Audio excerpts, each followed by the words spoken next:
네, 안녕하십니까. 이현열입니다. 오늘 이 시간은 신춘대담 두 번째 시간입니다. 오늘은 여러분들이 기대를 많이 하시고 또 부산에서도 아주 인기 많은 그 구청장님을 모셨습니다. 오늘 해운대에 찾아와서 홍순원 구청장님을 모시고 해운대의 어떤 발전 계획 그리고 구청장으로서의 어떤 지난 세월의 소회 이런 걸 좀 들어보도록 하겠습니다. 자, 우리 구청장님 오랜만에 뵙습니다. 예, 오랜만에 뵙겠습니다. 인사 한번 하시죠, 시청자 여러분께. 예, 안녕하십니까. 해운대 구청장 홍순헌입니다. 신춘 대담에 16개 구군 중에 제가 두 번째 초대되었다고 하니까 얼마나 영광인지 모르겠습니다.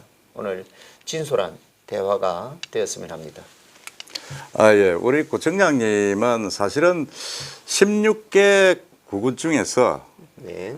제가 알기로는 인기 투표 1순위로 나오던데 무슨 글쎄. 그런 어떤 요인이 있습니까?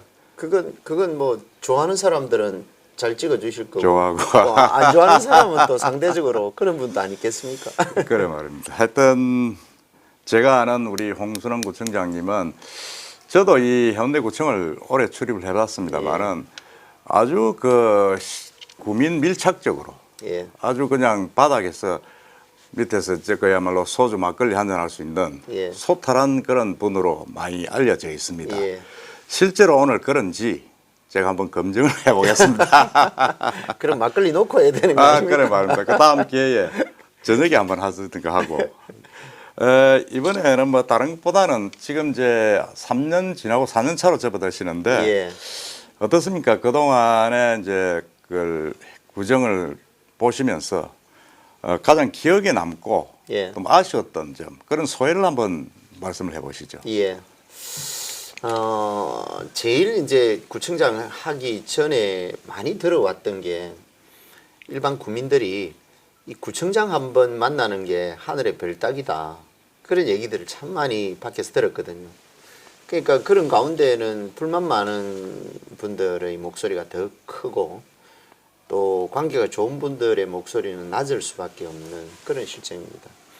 그런 것들을 이제 듣고 해운대 구청의 구청장으로 당선이 되어서 취임을 한 이후에 이런 부분들을 한번 숙제를 풀어봐야겠다. 그리고 또 이제 많이 얘기하는 게 공무원들 철밥통이다. 예, 공무원들 그렇죠. 일 안 한다. 공무원들 절반은 줄이도 된다. 뭐 이런 얘기들이 밖에서 있을 때 늘 많이 들었던 내용 중에 하나입니다. 그래서 실제로 들어와 가지고 이런 것들을 해소할 수 있는 또 이런 이 간격을 좁힐 수 있는 게 뭘까 그런 고민을 했던 것이 내가 구청장이 되면 민원실에서 한번 직접 근무를 해봐야겠다. 민원실에서 근무를 해보면 민원인들이 아무나 들어올 수 있으니까 구청장 만나기 하늘의 별따기라는 것은 그 말은 사라질 것이고 그리고 또 직접적으로 해운대구청의 최종 결정권자로서 공무원들이 기획하고 또 공무원들이 민원 처리하고 하는 그런 과정들을 문서를 통해서 확인을 하면 이것이 과연 일반 주민들이 생각하는 그런 철밥통인지 그렇지 않으면 진짜 공무원 절반을 줄여도 되는 건지 이런 것들을 확인할 수 있지 않습니까? 그렇죠. 예, 그래서 그런 과정 속에서 진행됐던 게 공무원들은 공무원들의 일을 어떻게 하는지 빨리 내가 분석을 해봐야겠다. 또 업무 파악을 빨리 해봐야 되겠다.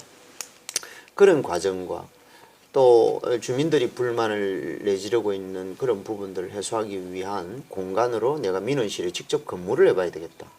그 두 가지를 모두 결합해서 생각을 했던 게 1층 민원실에다가 매주 금요일 날 OK 공감구청장실이라고 만들었습니다. 오케이 공감구청장실. 공감구청장실. 실제로 거기서 근무를 했네요. 그렇습니다. 그래요? 제가 2018년 7월에 예. 취임을 하고 2018년 8월부터 실제로 OK 공감 구청장실을 열었습니다. 열었고 거기에는 어느 누구도 사전 예약이 없이 오시는 순서대로 만나서 어떤 의제도 좋습니다. 뭐 개인 심정을 토로하는 분, 또 심지어 뭐 아들 딸하고의 관계, 예, 그리고 개인 재산의 문제. 뭐 인생 상담하셨네요. 그렇습니다. 그런 일에서부터 예. 건축 인허가를 왜 빨리 안 내주느냐. 그리고 아까 말씀하셨던 그 지주택 이런 것들에 대한 그동안의 업체와 정비업체와 이 투자자 조합원 간의 갈등, 그 다음에 층간소음, 뭐 이루 말할 수 없는 그런 내용들이 다양하게 들어오지 않습니까? 뭐 심지어는 내가 이빨이 없다, 털리 좀 해주면 좋겠다. 예, 나는 그 기초수급자로서 이 교도소에 몇 년을 있다가 나오다 보니까 생활 능력이 전혀 없으니까 이 문제를 좀 해결해 달라. 근데 그것도 그런 문제들을 비롯한 다양한 거리들이 나옵니다. 그래서 그런 것들을 통해서 지금 현재까지도 해보고 있습니다. 한 4년 정도 했는데 한 1,100건 정도 1,100건. 아니 아직도 그러면 민원실에서 그걸 그렇습니다. 하고 있습니까? 그렇습니다. 제가 알기로는 구청장이 민선이 되면 예. 구청장실을 이제 1층으로 옮기는 구청장은 제가 몇 번 봤습니다. 결국 나중에 다시 또 올라가기도 하던데. 그렇죠. 민원실에서 내려와서 그렇게 1,100분이나 4년 동안 만나고 하는 건 참 드문 같은데. 숫자적으로 따지면 1,100분이 훨씬 넘고 훨씬 넘겠죠. 건수가 1,100건 정도 상담을 했습니다. 그중에 현장 즉답을 한 게 거의 한 40% 정도가 현장 즉답을 통해서 민원 해소가 되고, 그 현장 즉답 이후에 이외에도 그 담당 공무원들을 현장에 좀 내려오시라고 해서 바로 저와 민원인 공무원이 같이 앉아서 풀어보는 거. 시간이 걸리는 것은 걸리는 대로. 어찌됐든 7일 이내에 답을 드리는데 적답이 40% 정도 되니까 전체를 따지면 거의 한 60% 이상은 민원 해소가 될 정도로 진행이 되고 있습니다. 그건 아주 뭐라 그럽니까, 모범 사례로 구청에 그걸 좀 전파를 했으면 하는 그런 건데, 제가 알기로는 그 오규석 기장군수가 옛날에 구청장 하실 때 자기가 한의사니까 1층에 이제 뭐 하여튼 식사 끝나고 난 뒤에 일정 시간을 무료 진료를 했다더라고. 해가지고 그게 또 상대편에서 그거는 선거운동이다. 예, 뭐 이런 선거법 위반이 될 수 있겠죠. 그 상당히 그런 부분은 참 모범 사례로 한번 다른 구청에도 한번 해봤으면 하는 그런 사례 같습니다. 그래서 그런 것들을 통해서 결국은 공무원들이 철밥통이 아니라는 것을 민원인들에게 알려드릴 수 있는 기회가 됐고, 또 공무원 절반 자르고 나면 이 민원에서부터 지금 현재 당장 코로나 대응 업무 이런 것들 대한민국 공무원 조직이 존재하고 건재하기 때문에 이 K방역이라는 게 완벽하게 진행이 되고, 또 외국에서는 수십만 명씩 죽어나가는 걸 우리는 그래도 잘 방어하고 있는 게 결국은 국가 시스템, 그 국가 시스템을 책임지고 있는 게 결국 공무원들이지 않습니까? 그런 모습들을 4년의 과정 속에서 구청장 역할을 하면서 쳐다보았고, 또 공무원과 결국 이 이유는 공무원과 구민 간의 소통이 안 된 것이다. 그 소통을 누가 시켜주느냐? 그거는 결국은 선출직이 역할을 해야 된다. 그렇죠. 그래서 제가 민원인에게 욕을 얻어먹고 공무원에게 욕을 먹는 한이 있어도 서로 소통을 시켜주면 서로 나중에 호의적인 관계가 되는 이런 상황이 굉장히 보람된 그간의 보람된 일이라면 그걸 제일 먼저 나는 말씀드리겠습니다. 그러시구나. 그 참 현장 민원실을 거의 4년째 지금 하고 계신다. 대단하십니다. 제가 여기 이제 어릴 때 기자 생활할 때 해운대 구청을 출입했었는데 그 청사가 딱 그대로입니다. 것만 좀 바뀌었는데, 그렇지. 제가 보니까 실제로 와서 30년 만에 와서 보니까 이건 너무 좀 적다 그런 생각도 들고 드는데, 신청사 이전 계획이 지금 언론에 슬슬 나오고 있습니다. 그 구청에서도 지금 준비를 하고 있다고 듣고 있는데 신청사 이전 계획은 지금 어떻게 돼가고 있습니까? 그렇습니다. 이 우리 구청사와 관련해서는 2001년도에 예. 이미 센텀에다가 부지를 확보를 해놓고 그 이후에 이제 배덕광 청장님이 2004년부터 재임을 하면서 속도를 조금 내려고 했습니다. 예. 그러다가 갑자기 그 2007년도인가요? 2007년도에 성남시를 중심으로 호화청사의 문제가 그렇죠. 대두가 됐었습니다. 성남시 대단하죠. 거기. 그렇습니다. 그 이대엽 시장이 있을 때인 건데. 그렇습니다. 그래서 그런 것들이 전국적인 청사 그 건설에 영향을 주면서 해운대 구도 신청사 이전에 완전히 올스톱이 되어버렸습니다.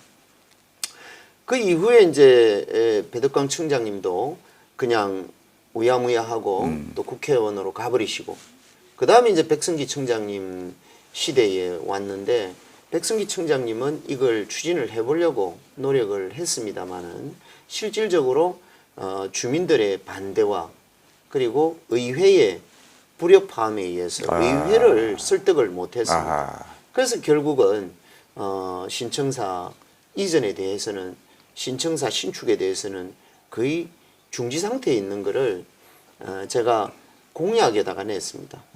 나는 어떤 일이 있더라도 신청사 이전을 하겠다. 그렇게 하고 이제 추진했던 게 제일 먼저 시작한 게 왜 이 신청사를 이전하는데 주민들이 반대를 할까? 그걸 제일 먼저 저는 분석을 했습니다. 제가 도시 전문가지 않습니까? 그렇죠. 그 분석을 해보니까 전임 청장님들은 재원 마련을 하는 데 있어서 현재 청사를 매각을 해서 이 매각 대금으로 신청사를 건설하겠다. 이렇게 나오는 겁니다. 그걸 곰곰이 한번 생각해 보십시오. 여기에는 일반 상업 용지인데 이게 한 2,600평쯤 됩니다. 이 일반 상업 용지에 일반 사업자가 토지를 산다고 하면 용도는 뻔하지 않습니까? 돈 되는 일을 하려고 아파트 할거 짓겠죠. 아닙니까? 예. 결국은 주상복합 쭉 들어가 있죠. 그거 외에는 아무것도 없습니다. 아무것도 하기 힘들죠. 그러면 여기에 정치 1번지에다가 행정 중심인 중일동 해운대구청사가 어느 날 떠나버리고 나서 여기에 덩그러니 주상복합 하나만 올라오면 이 지역에 수십 년 동안 구청 하나 믿고 살아가던 상권 이게 어떤 형태가 벌어지겠습니까? 그럼 당연히 반대하죠. 그래서 이런 등등 이유를 저는 다르게 해석을 했습니다. 그래서 이 문제는 어떤 형태든 재원은 다른 방법으로 마련을 하고 현 청사의 부분은 이건 해운대 구청장 것도 아니고 해운대 구 공무원 것도 아니고 당연히 해운대 구민의 재산입니다. 이거는. 그렇죠. 그래서 우리가 그동안이 사용을 했다면 주인한테 돌려줘야 되는 게 원칙이라고 판단하고 그렇죠. 예. 저는 주인에게 돌려드리겠습니다. 재원은 해운대구에서 알아서 마련하겠습니다. 그렇게 해서 전환을 했고 그걸 언론에 공개하기 전에 제 스스로 주민자치위원회라든지 각종 단체의 회의 있을 때나 또 내가 동방문 때마다 가서 직접 설명을 했습니다. 이러이러한 이유로 구청사 이전을 하지 않으면 여러 가지 문제가 있습니다. 현재는 이현율 대표님 말씀하셨듯이 40년이나 된 이 세월 동안에 그 당시에 인구 17만 명에서 지금은 40만 명이 넘은 그렇죠. 이런 상황. 그 다음에 두 번째, 현재 우리 구 공무원들이 전체 이 건물에 근무를 할 수가 없습니다. 근무를 할 수가 없으니까 사회복지 쪽 공무원들은 전부 재송동 문화복합센터에 가서 근무를 하고 있습니다. 지금 그렇다 있죠. 그렇습니다. 지금. 그래서 제가 건물은 그대로인데 예. 이 많은 네. 일을 여기서 어떻게 처리하나. 예.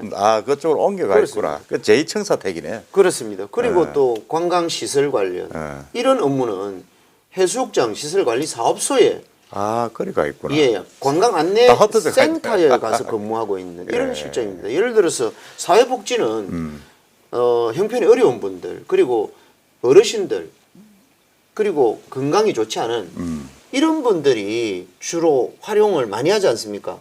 그분들이 해운대구청에 여기 있으니까 이리로 찾아옵니다. 예를 들면 뭐 반송이나 반여동 이런 쪽에서 여기 와서 민원실에 물어봅니다. 내가 복지정책과 왔는데 몇 층에 가면 됩니까? 그러면 밑에서는 아이고 선생님 잘못 오셨습니다. 여기에는 복지정책과는 이 건물에 없고 재송동에 가셔야 됩니다. 그러면 이분이 낭패지 않습니까? 낭패지. 이게 벌써 20년이라는 세월을 이렇게 하고 있습니다. 그렇습니다. 이거는 구에서 국민들에게 대한 행정 서비스가 아니다. 이런 이유가 존재하고 있고 그리고 건물이 너무 노후하다 보니까 여기 근무하고 있는 공무원들도 동일한 국민이고 시민이고 대한민국 국민입니다. 국민을 그 공무원을 떠나서 여기에는 근무 환경이라고 하는 것은 거의 제로입니다. 뭐 조금 우리 경상도 시쳇말로 얘기하면 앉아서 궁뎅이 한번 돌릴 때도 없을 정도로 서로 부딪히는 이런 공간 속에서 그렇구나. 근무하는 환경이 과연 업무 효율이 올라올 수 있느냐 이런 이유가 있기 때문에 저는 강력하게 신청사 이전을 하겠다라고 공약을 했고 지금 현 단계는 통장에 네. 523억이 꽂혀 있습니다. 아 그래요? 예. 그리고 예산을 많이 확보하셨네. 예, 이번 추경에 예. 오늘 추경 예결위가 있습니다만은 100억을 추가로 요구를 해놨고 그 다음에 구청사 이전하면 대표님 아시다시피 시청에서 보조를 해주지 않습니까? 예, 예. 그게 100억 정도 보조를 해줍니다. 100억. 네. 그렇죠. 그러면 우리 자체적으로 현금이 723억이 이제는 확보가 되는 상황이고 그 다음에 현재 기준으로 한 950억에서 1100억 정도 예상하고 있습니다. 아 신청사 신축 예산이. 예. 그러면 나머지 300억 남짓은 우리 현대구 재정으로 1년에 100억씩만 충당을 해도 다른 지원 없이 3년 후에 2024년 12월 31일 날 우리 구청사 이전 준공식을 하려고 합니다. 그렇구나. 그러니까 아무런 문제가 없는 문제가 실정이 없네요, 되는 그래. 겁니다. 제가 보니까 그렇구나. 구청사 이전한다고 돈 모아놓은 게 20년 동안 78억 모아놨습니다. 78억. 네. 거의 한 푼도 안 많은 상태다. 그렇죠? 그렇습니다. 그랬어요. 이게 참 이게 뭐든지 어떤 계획을 하면 장기적으로 예. 주도 면밀하게 이제 이게 우리가 말하는 대장이 예. 잡아 나가야 되는 그런 부분이 예. 있는데 정말 이게 이전이 되는구나 하는 게 이제 예산을 들어보니까 예. 아 이건 가능성이 있고 어차피 예. 될 수밖에 없다는 생각이 듭니다. 지난달 그리고 이제 이게 가능성이 아니라 이미 지금 저만큼 가 있습니다. 지난달 28일 날 예. 우리 구에서 국제 공모를 내 가지고 설계 공모 예, 현상 공모 중에 있고 14개 업체가 등록이 돼 있고 14개 업체가 작품을 지금 아마 각자 잘 만들고 있을 겁니다. 아 그래요? 예, 5월 25일 되면 설계 현상 공모 업체가 선정이 됩니다. 아, 그러면 그러면 갔으면 그럼 네. 뭐 완전히 뭐 발을 담간 거다, 그죠? 그렇습니다. 이제는 뭐 그렇구나. 완전히 그냥 진행하고 있는 상황. 아이고 큰일 하셨네. 그걸 도시 전문가인 제가 해냈습니다. 그러니까요.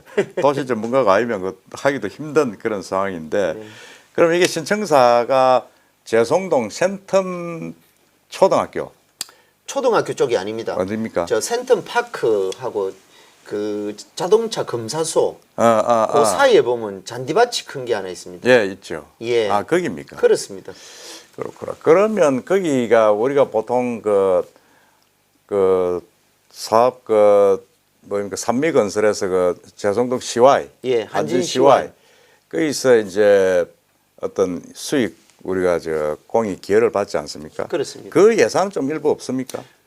당초에는 예. 사실은 그쪽 사업자들이 우리 구에 제안을 해가 왔습니다.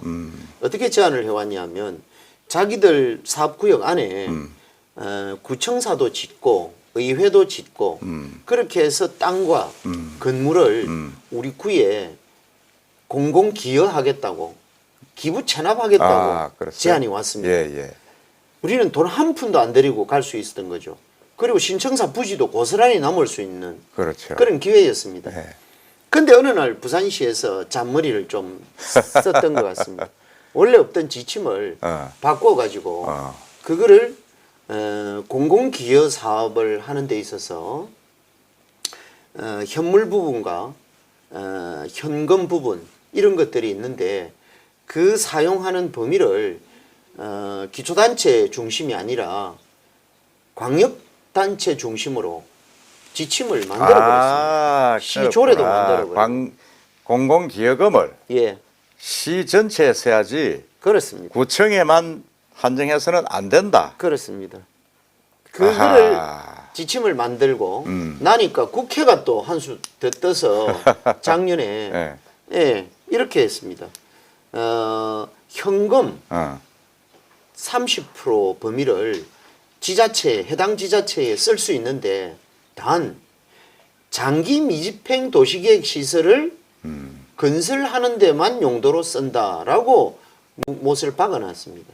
그러니까 우리 구의 입장에서는 결국은 당초 부산시에서 잔머리를 안 굴렸으면 결국 건축물과 토지를 전부 다 우리는 공공기여를 받는 이런 형태가 될 건데 좀 큰 틀에서 보면 시장님도 해운대구도 부산 시민이고 그렇지 아니, 않습니까? 그러니까요. 그런 관점에서 큰 틀에서 봐줘야 되는데 이걸 작은 틀에서 봐버리니까 제가 볼 그런 문제가 때도 그게 좀 공공기여 관계 제가 챙겨 볼 때도 예, 분명히 거기서도 수익이 수천억이 나는데 당연히 해운대구에서 그걸 공공기여의 일정 부분을 받아가야 하는 게 맞는데 그렇습니다. 그런 사정이 있네요. 예.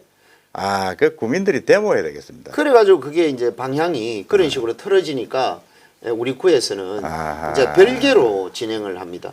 우리 구 재정 상태에서 여건 하에서 우리 구청사 이전 계획은 수립을 해서 지금처럼 진행하고 있고 그 다음에 한진시와에서 부산시로부터 받아내는 공공기여 현금 부분 30% 그리고 현물 부분은 사실은 구에 주어야 될 의무가 없도록 법이 바뀌어버렸거든요. 네.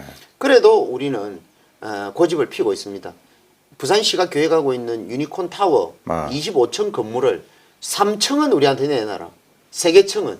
그러니까 그 뭔가 해운대구에도 뭐가 있어야 메리트가 있어야 되는 거 아닙니까? 그게. 물론 유니콘 타워 자체가 들어오는 것은 해운대에 지어지기 때문에 그 청년 관련 공공기관이나 청년 관련 취창업 그렇죠. 이와 같은 센터라든지 그런 시스템은 해운대 집결하는 거에 대해서는 우리 해운대구가 손해볼 일은 한 개도 아닙니다. 하나도 없죠. 그거는 우리도 감사하게 생각하고 그렇지만 우리 구 자체에서 진행해야 될 우리 청년들에 관련된 이런 것들은 우리도 꿈도 있고 미래도 있고 정책이 있지 않습니까? 그렇죠. 그런 것들을 담을 수 있는 공간을 쓰기 위해서 3개청은 해운대구로 달라 이 요청을 내놨고 시에서는 적극 수용할 것으로 가능성이 예상하고 있다고요? 있습니다. 그렇습니다. 그렇고. 그리고 이제 현금은 한 700억 정도 되거든요. 예. 700억 정도 되는데 부산시가 또 다 먹으려고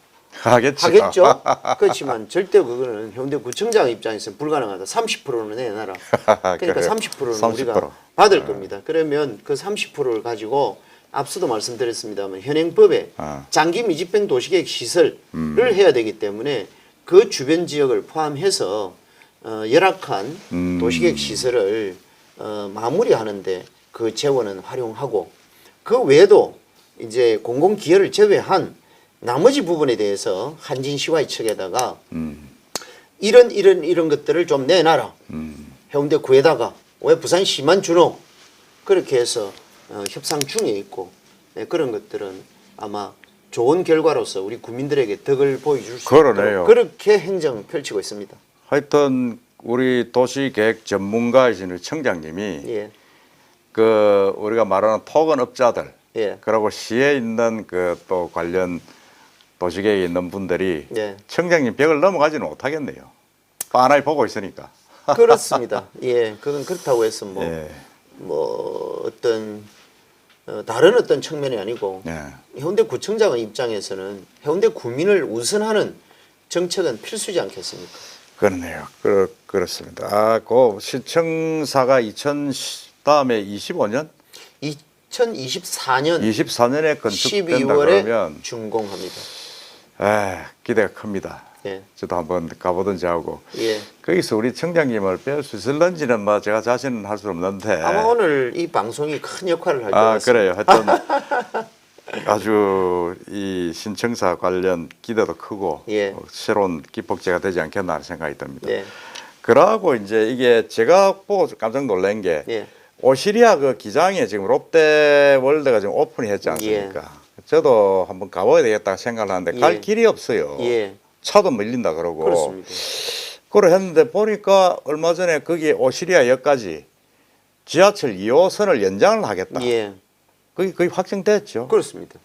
그거는 제가 보니 참으로 큰 역할이다. 교통망 예. 확충하는데 예. 그런 생각인데 한번 간단하게 설명을 한번 해봐 예. 주시죠. 사실은 기초단체 차원에서 그 광역철도라든지 그리고 도시철도를 우리 관내에 끌어넣기 위해서 이 기초작업인 용역을 직접 시행한다든지 이런 사례는 대한민국에 없습니다. 그렇죠, 없죠. 그럼. 예. 근데 이게 반복되는 말이지만은 제가 도시 전문가가 되다 보니까 동부산 관광단지라고 하는 명칭으로 벌써 30년 가까이 사업을 진행하고 있지 않습니까? 그래서 거기에는 이미 몰도 들어와 있고 호텔들도 들어와 있고 그런 상황 속에서 이 놀이시설 이런 것들이 지금 한참 공사를 해서 이달에는 준공을 한다. 이런 소문들입니다. 그래서 제가 취임했던 2018년 취임하자마자 가장 문제가 생길 거라고 예측했던 게 동부산권에서 우리 해운대로 들어오는 이 도로 교통망은 전무합니다. 다행히 부산 울산 고속도로는 개통이 돼서 포항에서 울산 그리고 우리 해운대까지 들어오지만 이것은 유료 고속도로고 일반 도로인 경우에는 국도 유일하게 국도 14호선 요 하나밖에 없습니다. 요 자체가 송정선인데 200만 명, 뭐 300만 명 추정하고 있는 이 관광객들을 어떻게 수용할 거냐? 그러면 그쪽은 행정구역상으로는 기장군인데 실질적인 생활권은 우리 해운대를 거쳐서 또 해운대 주민들이 대부분이란 말입니다. 그러면 송정이 틀어막히면 송정은 바로 우리 해운대 입장에서는 끝이 아니라 초입입니다. 초입. 우리 해운대에 시작되는 곳이 틀어막히면 숨을 쉴 수가 있습니까? 그렇죠. 먹을 수 있습니까? 영양분 공급도 안 됩니다. 그런 예측을 저 자신이 했기 때문에 부산시에다 타진을 해봤습니다.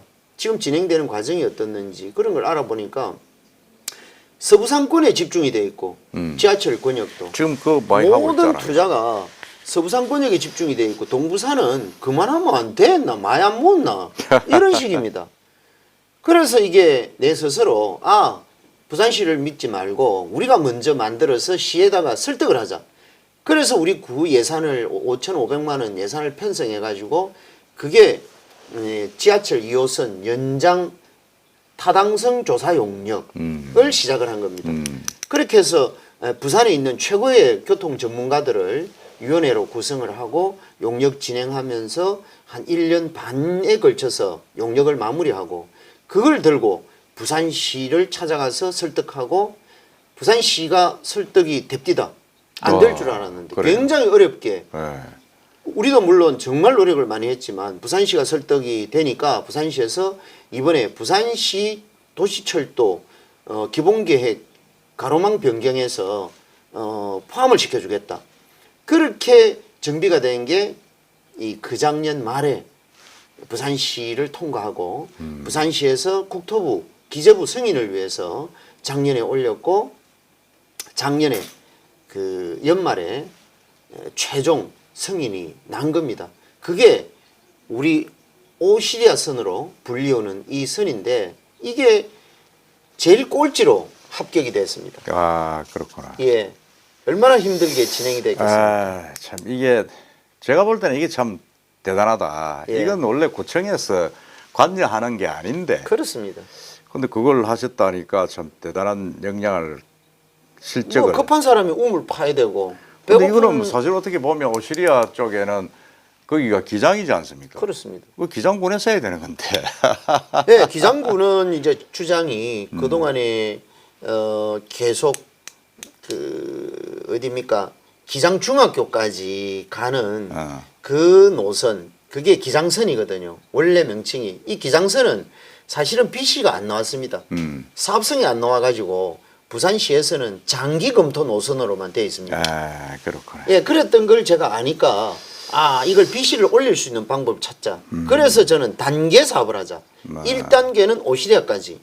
그러면 우리 해운대 문제는 해소가 되고 2단계는 오시리아에서 기장까지 가는 거는 기장 군수가 알아서 할 자기가 것이다. 알아서 하고. 그렇습니다.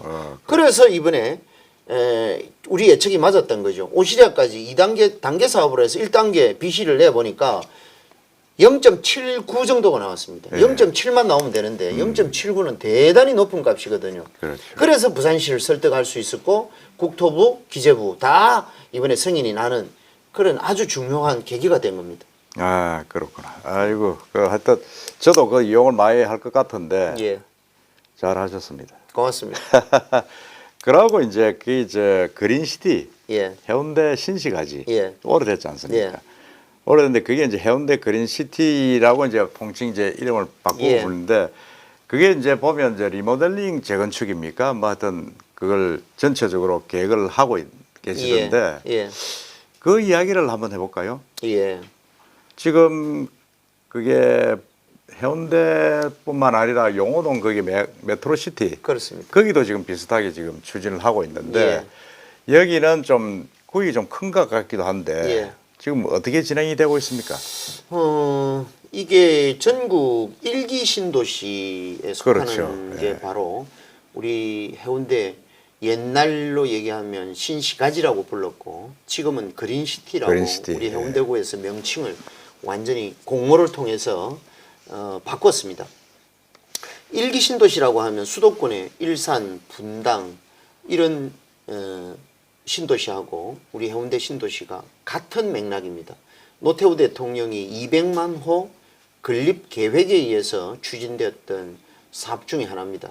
그게 조성된 지가 30년이 됐고 건축 준공이 제일 먼저 난 아파트가 신성 아파트입니다.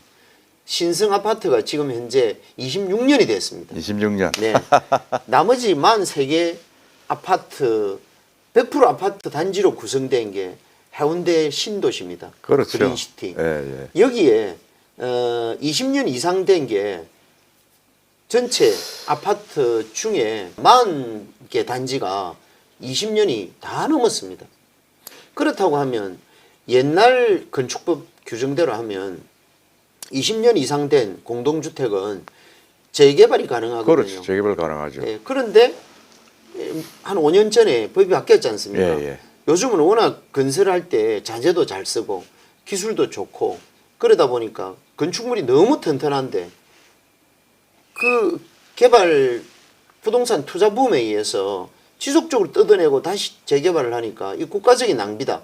그래가지고 20년짜리를 30년으로 늘렸습니다. 재건축 가능한 기간을 30년이 지난 아파트로서 정밀안전진단을 해보고 정밀안전진단에서 D급 이상 판정을 받으면 그때부터 재개발 가능하도록 조합도 구성할 수가 있고 진행 절차를 밟을 수 있는데 지금 우리 그린시티의 경우에는 아파트 구조체는 워낙 튼튼하게 잘 지었습니다. 근데 그 당시에 공동주택의 유형을 보면 주차장 따로 아파트 단지 따로 이런 식으로 짓다 보니까 요즘은 새로 짓는 아파트는 전부 지하로 들어가가지고 들어가죠. 예, 지하에서 엘리베이터를 바로 올라가면 우리 집으로 올라갈 수 있는 이런 구조가 되어 있거든요.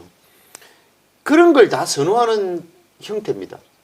그러니까 지금 아무리 주변에 장산이 좋고 춘천이 좋고 그 다음에 보행길이 좋고 주변에 숲이 좋다고 하더라도 교통망 체계도 좋고 하더라도 중요한 거는 내 삶의 질에 있어서 내 재산의 문제거든요.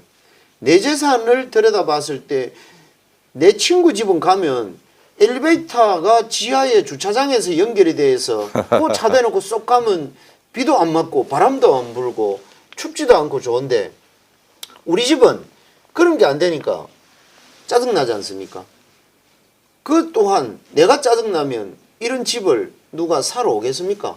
안 사러 오니까 우리는 지속적으로 이 그린시티가 이름만 신도시지 결국은 구도시화 되어가는 걸 우리는 모르고 있었던 겁니다. 깨구리가 따뜻한 물에서 그렇죠. 끓는 물에 그럼. 들어앉아 있는 꼴이나 마찬가지입니다. 내가 우선 사는 건 아무 관계 없는데 어느 날 이게 진짜 노후화되었을 때 이 도시는 어떻게 될 거냐? 저는 쇠퇴가 될 수밖에 없거든요. 지금 많이 쇠퇴가 되는 그 시점에 제가 취임을 해서 이 부분 또한 제가 도시 전문가로서 뭔가 방법을 찾아내야겠다. 내를 구청장으로 시켜줬을 때는 내 재산 지키라는 거 하고 내 생명 구청장 네가 지키라. 네가 잘 지킬 것 같아서 내가 뽑아준 거 아이가? 그런 것들이 늘 제가 제 머리에 담고 있습니다.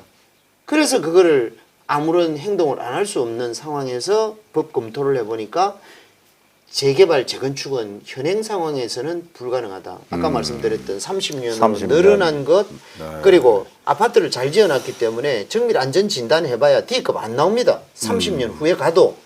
그러면 계속 앞으로 30년, 40년, 50년 그대로 갈 거냐? 안 된다라는 거죠. 그래서 현행법에서 가능한 게 뭐냐? 그걸 따져봤을 때 리모델링 법에 의해서 재건축을 하면, 그러니까 재생을 하면 충분히 이 그린시티로서의 가치를 새로 부각받을 수가 있고, 또 떠난 사람들이 다시 우리 그린시티로 돌아올 수 있는 그런 환경으로 만들고자 시작한 게 그린시티 이름도 바꾸고 리모델링을 하자고 주장을 했고, 지금 우리 구에서는 작년 6월에 이미 이 관련 지원 조례도 제정을 해서 공표를 해놨고, 이번 임시회에서는 그 우리 구민들 소위 말해서 공동주택에서 리모델링을 하고자 하는 이런 단지에서 원활하게 진행이 되는 이런 단지에는 조합 구성을 할 때 비용이 들어가는 거, 정밀 안전 진단을 할 때 비용이 들어가는 거, 이거 무조건 주민들에게만 부담을 시켜서는 속도가 안 날 거 아닙니까? 그래서 일부 우리 구에서 부담을 해보자. 부담을 하는데 세금을 뜯어가지고 할 수 없으니까 기금을 마련을 해보자. 그래서 리모델링 지원을 위한 기금 조성 조례도 이번에 상정을 해놓고 있는 그런 실정입니다. 아, 그렇구나. 네. 그럼 뭐 상당히 많이 해운대 신시가지 좀 변하겠다, 그죠? 그래서 실제로 그 작년부터 해가지고 집값이 집값이 많이 올랐습니다. 좀 올랐습니다. 예. 예, 좀 올랐는데 전세 사시는 분들은 저보고 좀 기분 나빠하시겠지만 집을 가지신 분들은 지금 서서히 우리가 재평가를 받고 있다. 이렇게 얘기를 해주십시오. 그래서 신시가지가 한때 가격이 떨어졌는데 집값이 예, 이 이야기가 나오면서 예, 많이 올랐어요. 그렇습니다. 많이 올란 부분이 있는데 그와 연관해서 이제 이게 주로 이제 해운대 구조가 보면 크잖아요. 해운대가 해운대가 큰데 보면 여기 좌동, 예, 그 우리가 보면 중동 좌입니까? 예, 이쪽은 사실은 옛날 원래 원도심, 원도심이었고 반여 반송 재송동은 어떻게 보면 조금 또 다른 그 특성을 가지고 있는 예. 지역인데 예, 그래서 전체적으로 보면 이제 해운대가 워낙 크기도 하지만은 이런 또 부촌이 이쪽에 집중이 돼 있고 동쪽으로 우동 자동 쪽에 그러고 이제 저쪽은 또 센텀 그 풍산금속 중심으로 해서 개발 예. 예정 지역인데 예, 그 양쪽의 구청의 어떤 그 지역적으로 예. 좀 빈부차도 좀 많고 예. 조금 그 구가 조금 이렇게 균형적으로 발전하기에는 아직까지 좀 모자라지 않느냐 하는 그런 예. 지적들이 많습니다. 그렇습니다. 거기에 조금 뭐 해결 방이나 대책을 좀 장기적으로 갖고 계시는 게 있습니까? 예. 제가 사실은 구청장이 되고 싶었던 이유 중에 하나도 해운대가 급격히 변하는 그런 이곳이 있다면 그게 아까 말씀하셨던 우동, 중동, 좌동 이런 일대를 중심으로 해서 또 제송동 일부, 센텀 이런 쪽은 굉장히 급변하고 있습니다. 그렇죠. 그렇지만 이 원도심을 끼고 있는 제송동이라든지 또 그 달맞이 중동 그리고 반송, 반여. 반여동 이런 곳은 큰 변화가 없는 그 그렇죠. 변화가 없다 보니까 극명하게 이렇게 차이가 나는 그래서 균형이 깨어져 있는 도시라는 겁니다. 그렇죠. 그 불만이 좀 있죠. 예, 이 균형이 깨어져 있는 걸 균형 도시로 해소를 하기 위한 것은 도시 전문가가 필요하다. 그래서 제가 학교에서 연구했던 많은 것들, 또 실전에서 경험했던 거, 또 내가 해운대에 20년 이상 살면서 봐왔던 거, 이런 것들을 복합해서 한번 해운대를 재조정을 해보겠다라는 의지를 가진 것이 구청장에 도전하게 된 그런 계기도 되었습니다. 아, 예. 그렇구나. 그래서 처음으로 이제 시도를 하는 것이 구청사가 그냥 이전하는 것이 아니라 제송동은 해운대 지리적으로 딱 센터입니다. 그렇죠. 예, 센터에 행정 중심을 옮겨 놓으면 이것 또한 균형 발전의 기본이 될 것이고, 그 다음에 두 번째, 아시다시피 우동이나 이런 쪽은 그 개발업자들이 스스로 개발을 하려고 너무 집중적으로 개발을 하려고 해서 오히려 구청에서는 통제하느라고 바쁘고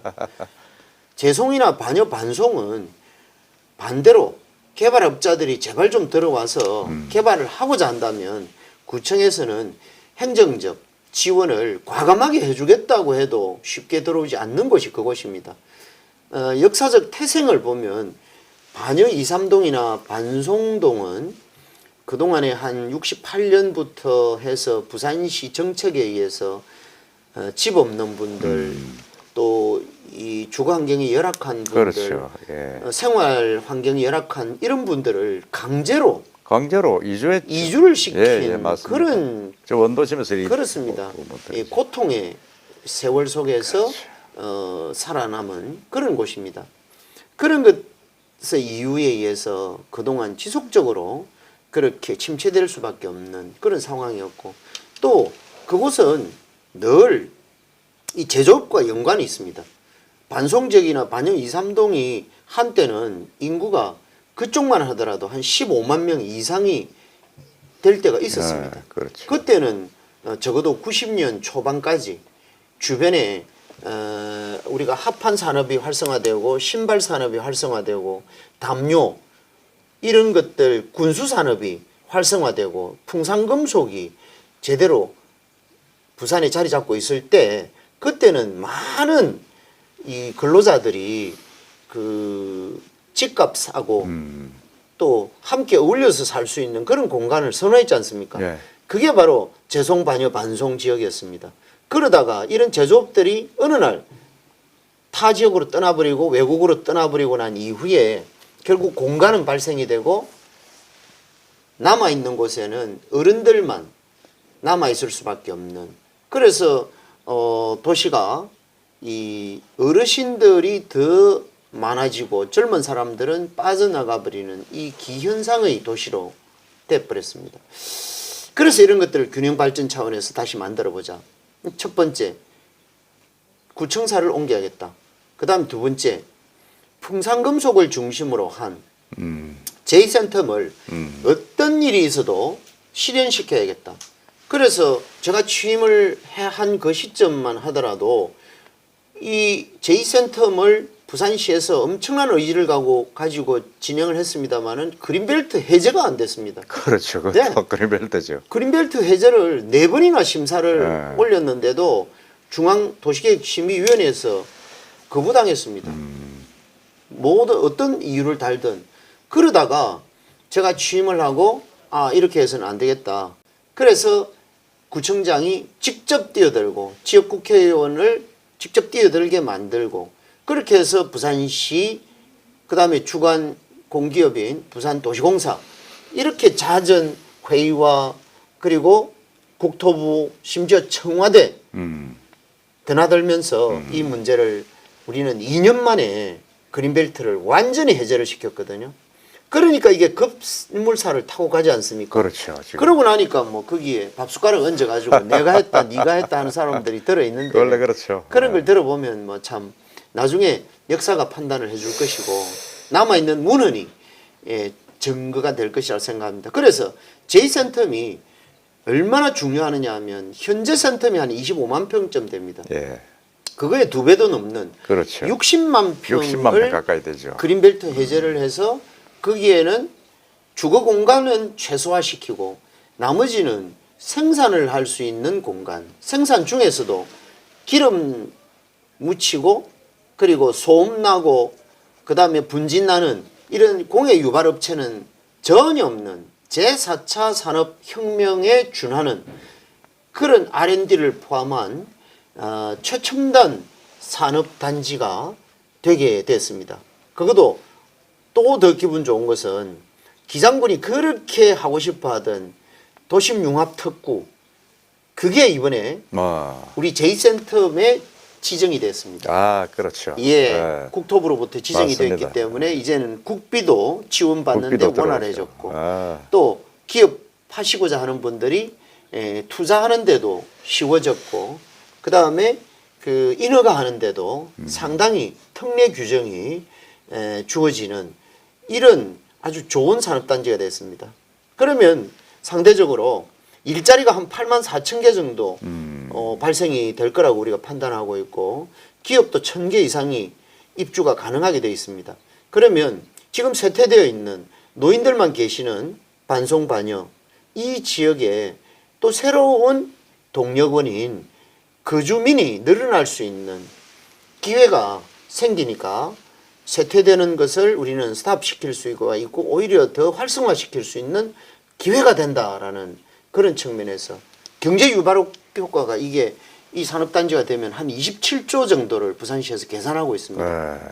저는 볼 때 270조는 되지 않겠나 이렇게 생각하는데 다른 거는 크게 놓으시더만 시에서 왜 요거는 작게 놓는지를 모르겠습니다. 예. 하여튼 제가 볼 때는 J센텀이 그렇게 계획대로 되면 예. 해운대 균형 발전 불균형 문제는 예. 해소되지 않겠느냐 그렇습니다. 하는 생각이 들고 그게 된다 그러면 우리 청장님의 제가 볼 때는 가장 큰 어떤 구청장으로서 예. 도시계획 교수로서 예. 큰 실업적이겠다 그런 예. 생각이 듭니다. 아마 제 생각으로는 막 이렇게 발전이 돼 가지고 해운대구가 거의 100만 이상 사람이 살 수 있는 예. 그런 거대구가 되지 않겠나는 생각이 듭니다. 예. 그다음에 이제 우리가 아까 그린시티 이야기를 했는데 예. 그린시티 끝자락에 쭉 올라가면 장산이라는 게 있습니다. 그렇습니다. 장산. 그 올 초에 보니까 그 꼭대기 올라가셔가지고 뭐 이렇게 뭐 행사도 하시고 그러시던데 예. 장산 개방했다 이래가지고 그게 이번에 보니까 이게 구립공원으로 지정이 그렇습니다. 했다 이런 네. 뉴스를 봤습니다. 예. 그거는 사실은 어떤 면에서 보면 한 수십 년 만에 그게 이제 개방이 되고 그 어떻게 보면 국민한테 돌아온 거 아닙니까? 그렇습니다. 그건 의미가 어떻게 보십니까? 예. 아까 이제 이 대표님 말씀하셨던 그린시티의 끝자락이라고 말씀하셨는데 그거는 전혀 아닙니까? 천부당 만부당한 그래요? 말씀입니다. 장사는 네. 우리 해운대를 품고 있습니다. 예를 들면 우리 해운대구는 18개 동으로 구성이 되어 있는데 그중에 장산에 전혀 이 서로 연계가 없는 동은 딱 2개가 있습니다. 하나는 저 수영강 건너편에 있는 반여사동 하나가 그래요. 예 직접적인 아 연결이었고 그러네요 보니까 제가 예. 연상을 해보니까 예. 뺑 깔면서 좌동, 그렇습니다. 중동, 우동, 제송동, 반여방송 그렇습니다. 다 장산을 예. 끼고 있네요. 예. 다 장산으로 올라갈 수 있는 길이 있는 송정까지도 거예요. 그렇습니다. 송정까지도 올라갈 예. 수 있는 길이 있네. 그리고 우삼동은 예. 우일동에 둘러싸여 있기 때문에 예. 살짝 예. 비껴나 있습니다만은 우삼동 역시 장산 자락에 다 포함하고 있지 않습니까? 그런 상황에서 장산은 해운대를 품고 있는 산이기 때문에 엄마의 산이 될 수도 모산이네 있고 모산. 아버지의 산이 될 끝자락이란 수도 말을 있는 제가 취소하겠습니다. 그렇습니다. 이런 중요한 우리 해운대의 공간 이게 장산이라고 봐지고 이런 장산을 앞으로 우리가 현재 살아가는 상황에서는 중요도를 못 느낄지 모르지만 세월이 가면 갈수록 아마 이 장사는 미래가 만들어지는 그런 우리 생명을 담보할 수 있는 지켜줄 수 있는 그런 공간일 겁니다. 특히 요즘은 탄소 중립국 시대에 들어오면서 나무 한 그루 더 심자 이런 운동들이 전 세계적으로 바람을 불러일으키고 있는 실정에 장사는 우리 구의 전체 면적의 45%나 차지하고 있거든요. 이걸 등한시에서는 여기에 행정을 총괄하고 있는 구청장 자격이 없다. 저는 그렇게 생각합니다. 그래서 이거를 그러면 100년대의 미래를 위해서 어떻게 잘 보존을 할 거냐, 우리 미래 후손에게 이 장산을 고스란히 어떻게 잘 돌려줄 거냐, 그거를 고민을 해보니까 딱 한 가지 방법입니다. 주인 행세를 제대로 할 수 있도록 하는 거. 그 주인 행세를 한다라는 것은 지금까지 장산이 우리 해운대구를 품고 있지만 사실은 해운대구청장이 하는 역할은 굉장히 미약했습니다. 첫째는 장산 전체가 그린벨트로 되어 있습니다. 그린벨트의 통제 권한은 국토부가 가지고 있습니다. 그 다음에 두 번째, 장산 정상에 가면 습지라든지 이런 너덜경이라든지 이런 자연 생태적 이 보호 구역이 있습니다. 이런 것들도 환경부가 또 총괄 관리를 하고 있습니다. 그 다음에 세 번째는 아시다시피 옛날에 여기에는 수영 비행장이 있었고, 그렇죠. 그리고 동백섬 일원에 탄약을 내리고 실는 그런 부두가 있다 부두가 보니까 있었죠. 예. 미군들도 오래전부터 6.25 이후에 주둔을 했던 그런 시대입니다. 그런 곳이기 때문에 군 요충지입니다. 그런 상황에서 군 부대들이 옛날부터 워낙 여기에는 많이 상주를 하고 있습니다. 지금도 53사단이 상주를 하고 있지 않습니까? 그러다 보니까 국방부 소유 토지가 너무 많습니다. 그리고 국방부 관련 시설들도 여기 너무 많습니다. 그리고 나머지는 이상하게도 여기가 옛날에 국유림이었습니다. 조선시대에. 그래서 요즘 어떤 분들이 찾아낸 걸 보면 우리 문화원에서도 확인한 내용을 보면 이산석이라고 하는 표지석이 그래요. 예, 장산이 국유림이었네. 곳곳에 있습니다. 그래요. 예, 왕실의 땅이었으니까 그게 이제 근대화되면서 이거는 국유지로 전환이 됐는데 이 소유권은 산림청이 가지고 있거든요. 그러니까 해운대구청이 가지고 있는 것은 아무것도 없습니다. 아무것도 없네요. 권한이 없으니까 주인 행세도 못하고 내 쓰레기 청소하는 거 그거 외에는 있을 수 없는 거거든요. 그래서 해운대구의 45%나 되는 100년 대계를 위해서 우리가 보존을 해야 될 가치가 있는 이 장산을 주인 행세를 하려고 하면 뭘 하면 될까? 그걸 역시 도시 전문가 차원에서 검토를 해본 결과 자연공원으로 지정을 해서 가자. 자연공원에는 제일 큰 형이 국립공원입니다. 그 다음에 도립공원, 광역시공원입니다. 그리고 군립공원, 구립공원입니다. 요거를 알아보니까 구립공원은 전국에 한 군데도 없습니다. 저도 처음 듣습니다. 네. 2016년에 이게 법이 바뀌어서 군립공원은 그전에도 있었는데 구립공원은 없다라는 사실을 제가 확인하고 이거를 전국 처음으로 구립공원으로 한번 진행해보자 하니까 부딪히는 게 한두 가지가 아니었습니다. 예를 들면 산림청, 산지관리위원회 정말 어렵거든요. 중앙산지관리위원회 가서 제가 직접 브리핑하고 설득하고 질문받고 해가지고 통과를 받고 또 그린벨트가 되다 보니까 중앙도시계획심의위원회 또 통과 절차가 필요합니다. 그래서 거기도 역시 현직 구청장 입장에서 가서 설득하고 심의받고 그렇게 해가지고 중앙심의를 통과해가지고 작년 10월에 구립공원으로 드디어 이것도 3년 만에 결정 고시를 딱 받고 이제는 모든 구립공원 내에서 행해지는 땅 주인들, 진짜 땅 주인들, 국방부가 되든 산림청이 되든 이분들이 뭘 하고 싶을 때는 해운대 구청장 도장 안 찍고는 이제 아무것도 못하게 됩니다. 그래요. 관리권을 사실상 관리권을 갖고 오는 그렇습니다. 그게 이제 제일 중요하고 두 번째는 아까 제가 말씀드렸듯이 해운대는 그냥 해운대가 아닙니다. 해운대는 부산은 몰라도 해운대는 안다고 할 정도의 유명세를 해운대는 탄다라는 전국구잖아요. 것은 그렇습니다. 네.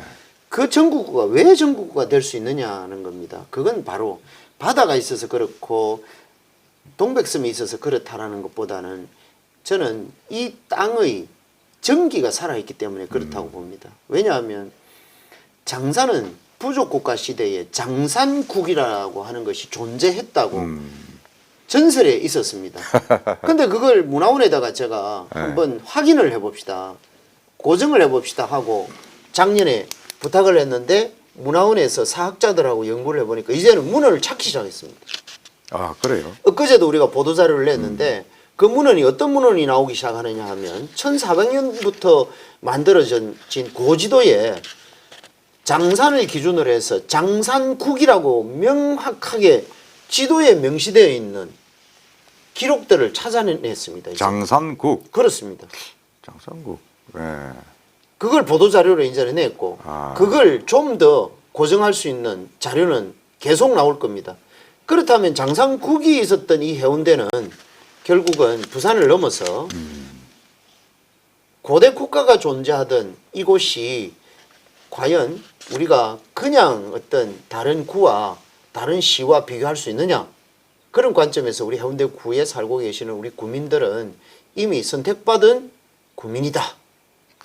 그래서 이 장사는 역사 보존 차원에서 반드시 공원이 돼서 100년 대계를 위해서 살려놔야 되겠고 그 다음에 또 하나를 한 게 있습니다.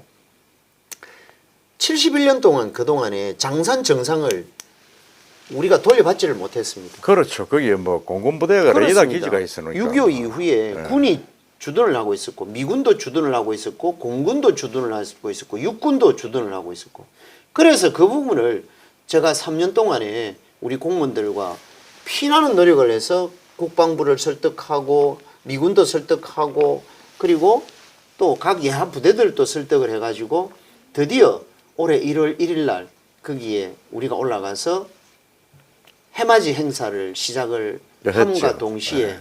엊그제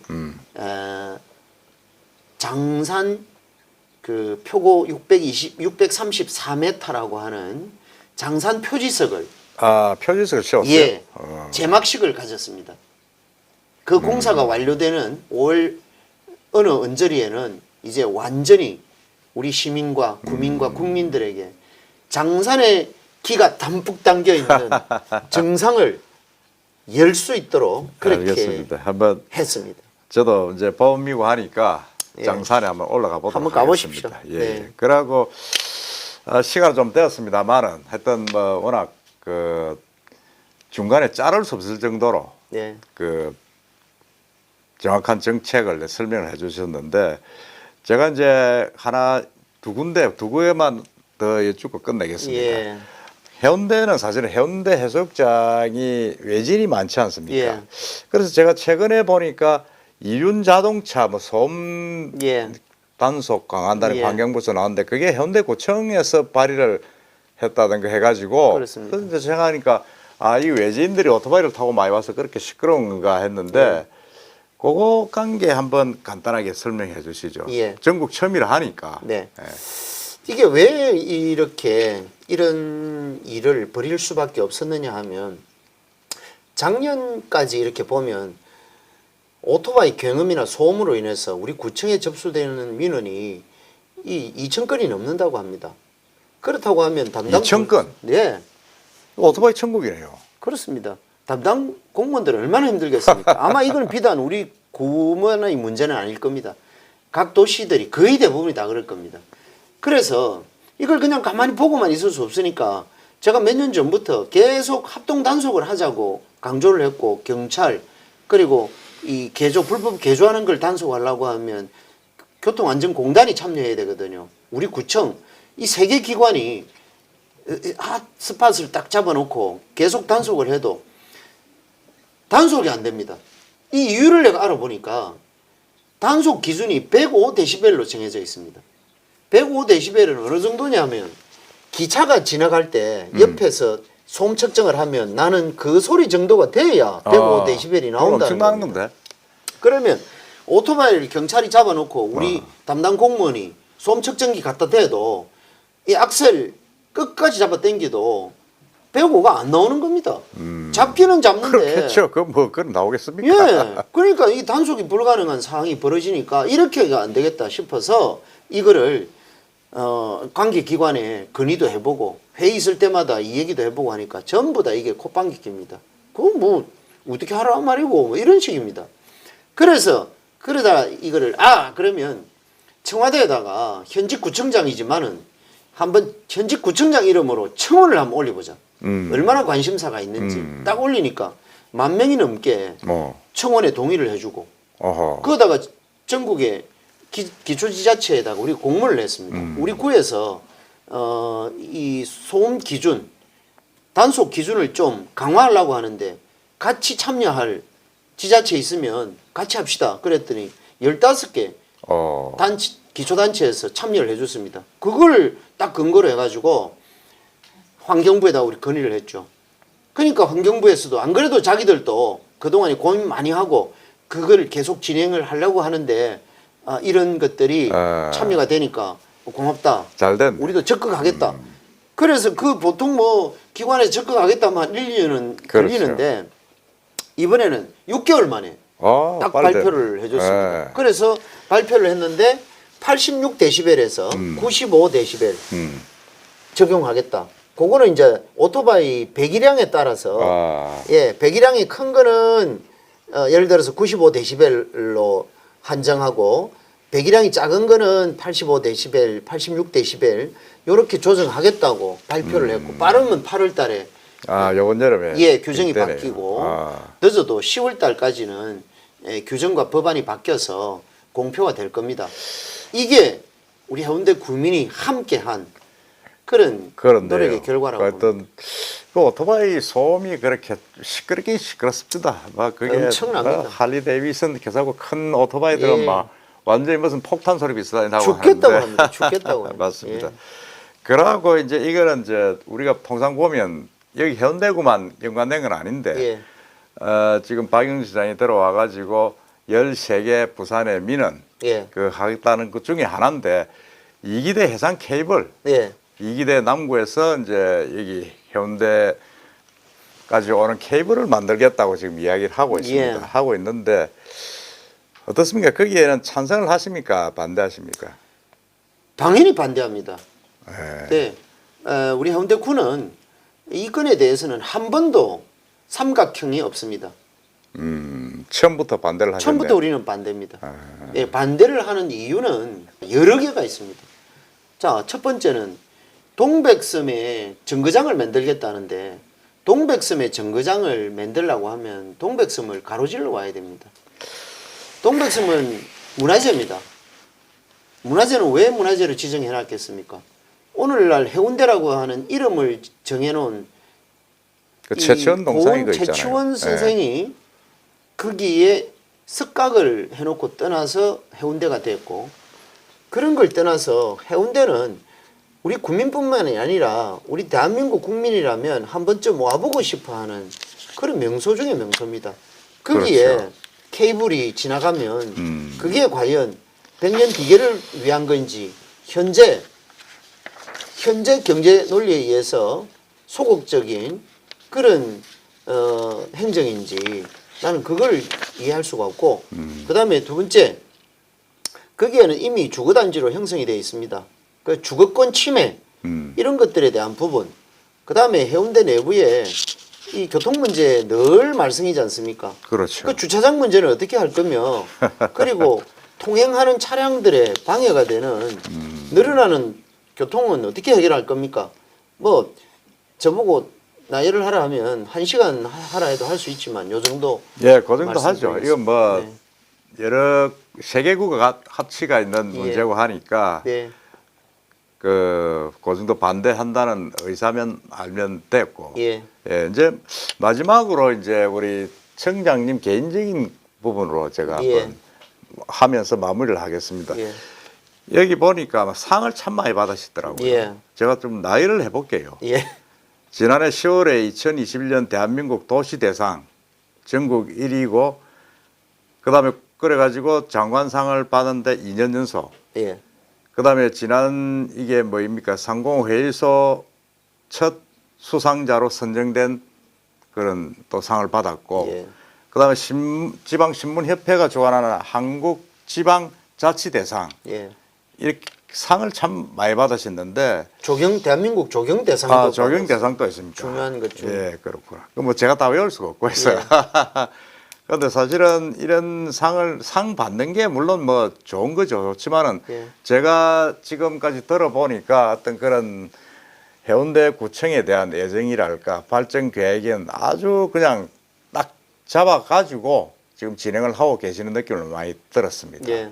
하여튼 그 부분에 대해서 어느 누구도 뭐 부인을 하기 힘들다. 그래서 제가 이 홍순원 구청장을 만나봐야 된다. 예. 만나보고 해운대 구청장을 만나보고 왜 이분이 다른 데서 이렇게 평가를 받는가 하는 걸 한번 인터뷰를 해봐야 된다. 이래서 제가 이제 했는데 예. 귀한 자리를 만들었는데 정말 그런 느낌을 지금 많이 받습니다. 하여튼 우리 홍순원 구청장이 이뤄낸 여러 가지 업적들이 아마 국민들이 다 평가를 또 하시지 않을까 저는 그렇게 생각을 합니다. 예. 마지막으로 이제 우리 구민들 예. 해운대 구정을 4년 동안 하시면서 많은 그 애환이 있으실 우리 구민들에게 예. 마지막으로 하실 말씀 예. 한번 마무리 말씀을 한번 해보시죠. 예. 구청장이라고 하는 자리는 결국은 당선이 되는 그 순간, 임명장을 받는 그 순간 공무원 신분이 되어버립니다. 공무원은 정치적 활동에 참여를 할 수가 없고 또 오로지 국민을 위한 봉사와 또 국민의 재산을 보호하고 국민의 생명을 보호하는 그 기능이 주 기능이라고 알고 있습니다. 따라서 제가 그동안 4년 동안 우리 해운대구에서 구청장으로서 역할을 하면서 잘 사는 분이라고 해서 높은 대우를 해드리고 못 사는 분이라고 해서 낮은 대우를 하고 옷이 남루하다고 해서 저분을 낮춰보는 것이 아니고 옷이 명품을 걸치고 오셨다고 해서 그분을 우러러보는 그런 행정을 펼치지 않았습니다. 오로지 공무원은 괴롭게 만들고 국민은 자유롭게 만들어서 구청장에게도 어떤 얘기든 쏟아부을 수 있는 그런 시간, 그리고 공무원을 통해서 공무원과 우리 구민들 간에 서로 소통이 부족해서 오해하고 있는 것, 이런 내용들을 선출직인 구청장이 중간에서 가교 역할을 해주고 싶은 이런 일들을 저는 해왔다고 생각합니다. 그런 과정 속에서 아직도 해결되지 않은 그런 부분들도 많이 있을 거고 또 앞으로 해야 할 일들도 많이 있을 걸로 생각합니다.